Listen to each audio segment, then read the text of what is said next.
Alla fine è una vicenda che si è conclusa positivamente, no? Fortunatamente sì, senza danni per il veicolo né per le persone.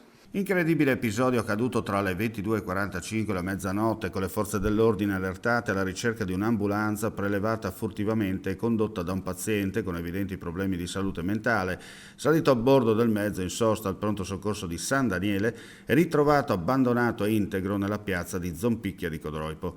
L'uomo alla guida è riuscito prima a distogliere l'attenzione del personale sanitario e lestamente è salito a bordo, iniziando la sua folle corsa tra le colline e la pianura del Medio Friuli. Da buona sorte ci ho messo la mano, per fortuna lungo il suo peregrinare non ha provocato incidenti.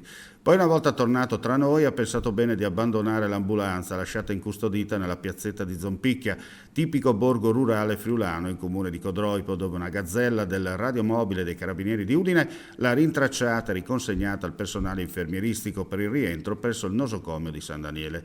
Per il protagonista, un uomo già noto alle forze dell'ordine, la gita fuori porta non passerà inosservata. Le forze dell'ordine sono state allertate da Sores, dall'agenzia regionale, e poi dalla collaborazione con il personale presente in pronto soccorso in quel momento, con appunto l'autorità pubblica anche della sede di San Daniele, è stato possibile ricostruire, diciamo, un'ipotesi molto credibile di quella che poteva essere il destino dell'ambulanza, e ha condotto effettivamente al ritrovamento in tempi molto brevi.